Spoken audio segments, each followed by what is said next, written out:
இருந்திருக்காங்க அப்படின்னா, ராமநாதபுரம் மன்னருடைய அவையில் மாம்பழ கவிச்சிங்க நாவலர், மாம்பழ கவிராய நாவலர் அப்படின்னு ஒரு பெரிய புலவர். ஆனால் கண் பார்வை அந்த மனிதருக்கு கிடையாது.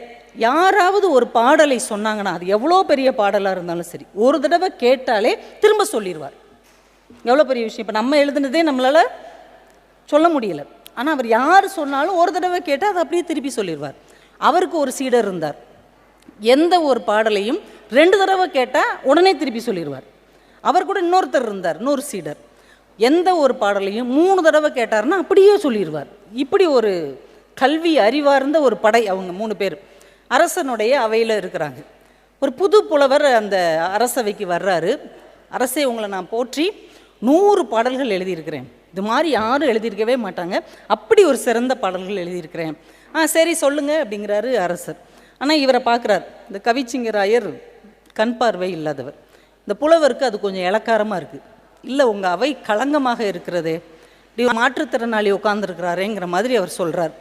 உடனே அரசர், அதெல்லாம் இருக்கட்டும், ஒன்றும் பிரச்சனை இல்லை, நீங்கள் பாடுங்க அப்படின்ட்டார். இப்போ இந்த மாம்பழ கவிச்சிங்கராயருக்கு கொஞ்சம் கோபம் வந்துடுச்சு. இன்னும் நம்மளுடைய அறிவை பார்க்காமல் குறைபாடை மட்டும் இவன் பார்க்குறானே, இவன் எப்படி ஒரு நல்ல புலவனாக இருக்க முடியும், இவனை ஒரு வழி பண்ணிடணும் அப்படின்னு முடிவு பண்ணிட்டார். அவர் 100 பாட்டு ஒப்பிக்கிறார். கையில் ஓலைச்சுவடி எடுத்துகிட்டு வந்து 100 பாட்டு ஒப்பிக்கிறார்.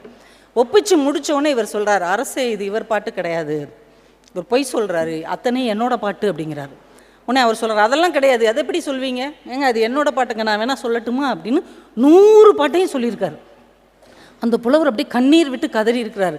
இல்லைங்க, இது ஏன் பாட்டு, நீங்கள் வேணால் என் சீடன்ட்ட கேளுங்கடே, இது ஏன் பாட்டு தானடா, நீ சொல்லுடா அப்படின்னோடனே அவர் தான் 2 தடவை கேட்டால் சொல்லிடுவார். அவர் பட 100 பாட்டையும் சொன்னார். அப்படியே புலவர் உருள்றாரு. என்னங்க இப்படி அநியாயம் பண்ணுறீங்க, என்னாலேயும் இதை சொல்ல முடியாதேங்க, இது ஏன் பாட்டு தாங்கங்கிறார். ஏங்க வேணா அந்த சீடன்ட்ட கேளுங்க, நீ சொல்லுடா, இது ஏன் பாட்டு தானே. அவன் 3 தடவை கேட்டால் சொல்லிடுவானே. அவன் கட 100 தடவை சொன்ன உடனே அந்த புலவர் அப்படியே ஏங்கி அழ ஆரம்பிச்சிட்டார். அரசு, இது நான் எழுதின பாட்டு தான், இது என்னோட பாட்டு தான், எப்படி இவங்களுக்கெல்லாம் தெரிஞ்சிச்சுன்னு எனக்கே தெரியல.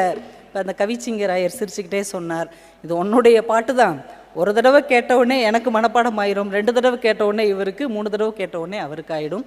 ஆனால் புலவனுக்கு கர்வம் இருக்கலாம், ஆனால் இன்னொருவர் குறித்த அலட்சியம் இருக்கக்கூடாது என்பதற்காகத்தான் நாங்கள் இப்படி பண்ணோம் அப்படின்னார். அரசர் இதெல்லாம் முடிஞ்சவுடனே அவர் கூப்பிட்டு கேட்டிருக்கிறார், இப்படி ஒரு நினைவாற்றல் உங்களுக்கு எப்படி அமைஞ்சது, ஒரு தடவை கேட்டவுடனே 100 பாட்டை சொல்கிறதெல்லாம் ரொம்ப அசாத்தியம்ல, எப்படி முடிஞ்சது.